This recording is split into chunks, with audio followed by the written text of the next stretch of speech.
Record হয়েছে 21-এ, ওই ব্রিকেটের রেকর্ডকে আবার ভাঙবো আমরা।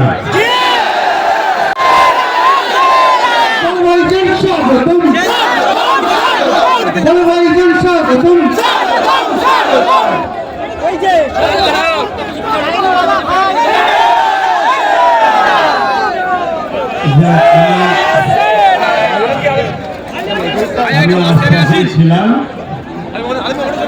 আমি পুরো প্রোগ্রামটাকে দেখেছি, খেয়াল রেখেছি। সবাই যদি মাঠেই চলে আসে তাহলে বাইরেটা কে দেখবে? আমি 5 বছরের ফল নওশাদ সিদ্দিকী এবং তার সহযোদ্ধা আপনারা সবাই আপনাদের চেষ্টায় বিধানসভা আসতে হয়তো এখন অনেকটা বাকি আছে, কিন্তু আজকে এই শহীদ মিনারের ময়দানে আপনারা যেভাবে প্রোগ্রাম ভুলে উড়িয়ে দিয়েছেন, সামনে 26-এ জিত আপনাদের অলরেডি হয়ে গেছে। আপনাদের এতটুকুই বলবো, আমার স্বপ্ন কিন্তু ব্রিকেট ছিল যে 5 বছর পর কমসে কম ব্রিকেট জানা হয়, কিন্তু এই স্বপ্ন এখনো ভেঙে দিইনি। সেনাবাহিনী বন্ধুরা বলেছেন তিনাদের প্রোগ্রাম চলছে, নিশ্চয়ই মাইক বাঁধা আছে, দেখছেন।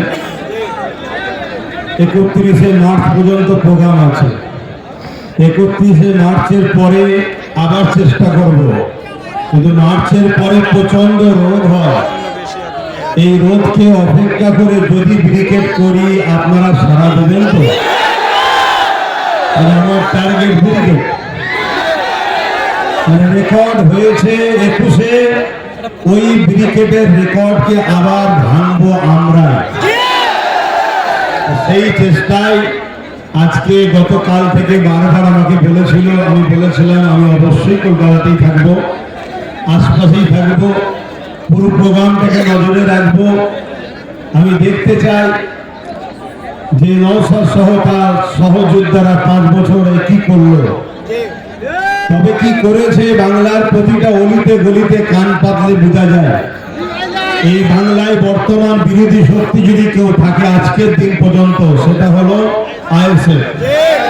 মিডিয়াতে হয়তো অন্য কাউকে বিরোধী শক্তি বানানো হয়, কেন রাজ্য সরকার বলেছিলেন তো বিজেপিকে ফন্ডে নিয়ে লড়বো, তাই বিজেপিকে বিরোধী হিসাবে দেখানো হয়, কিন্তু হাকিকাতে বিরোধী বিজেপি নয়।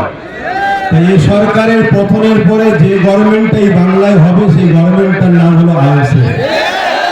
আপনারা যে শক্তিতে, যে মজবুতে দাঁড়িয়ে আছেন, আমি এতটুকু বলতে পারি এই শক্তি, এই মজবুতে আর একটু যদি বিশ্বাসের সাথে ঐক্যবদ্ধ হয়ে আর একটুখানি যদি চাপ বাড়াতে পারেন, তাহলে আগামী দিন কিন্তু আপনাদের হাতেই বাংলা আসছে। যাক, আমি আপনাদের এই প্রোগ্রাম দেখেছি, সবই খুব ভালো লেগেছে। আপনারা এইভাবে এগিয়ে যান। আমার সর্বদিক দিয়ে সহযোগিতা, দোয়া আপনাদের সাথে ছিল, আছে, থাকবে। আমরা ভারতীয়, ভিক্ষা নয়, অধিকার চাই। আমরা ভারতীয়, কোন সংবিধান ছাড়া কোন দাদা দিদির কথা মানি না। সংবিধানের কথা যে দাদা দিদি বলবে, সেই দাদা দিদিকে মাথায় নিয়ে ঘুরবো। আর যে দাদা দিদি সংবিধানকে তাকে রেখে নিজেদের কথা শোনাতে চাইবে, সেই দাদা দিদিকে সংবিধানের ডায়েরিতে এনে জেলের কারাগারে আমরা যুব সমাজই ধরবো। এই অঙ্গীকার নিয়ে আজকে আপনারা তো চলে গেছেন, রাস্তায় সব দেখছি চতুর্দিকে। কারণ আমি যদি আরেকটু আগে ঢুকতাম তাহলে তো আরো সমস্যা হয়ে যেত না। সেই জায়গায় যখন ভিড় কেটে গেছে, আমি আস্তে আস্তে বললাম এবারে চলো যে একটু কমসে কম, কেন গতবারে নওশাদ বলেছিল আমরা 2 ভাই এক জায়গায় হবো। সেই কথাটা তো সত্যতা প্রমাণ রাখতে হয়। ভাই জালিমরা কোনো খোঁজে পাবে না, কোনো ফল না পেয়ে বললো কই তার ভাই এলো না তো, মানে কিছু যখন উপায় থাকেন এটা বলবে। এতটুকু জেনে রেখে দিও, নওশাদের জন্য তার বড় ভাই জান আছে। আমার আরো অনেক কাজ আছে, সেদিকটা দেখতে হয়, এদিকটা নওশাদ দেখছে তোমাদের সবাইকে নিয়ে। এবং তোমাদের সাথে নওশাদের সাথে আমি আছি। অবশ্যই পাশে আছে সেটা বিশ্বাস করি, তাই এই বিশ্বাসেই তো আজকে এত দূরে চলে আসলাম। যাক সকলে কথা শোনো, আমি এইটুকু বলি, সংক্ষেপ করলাম।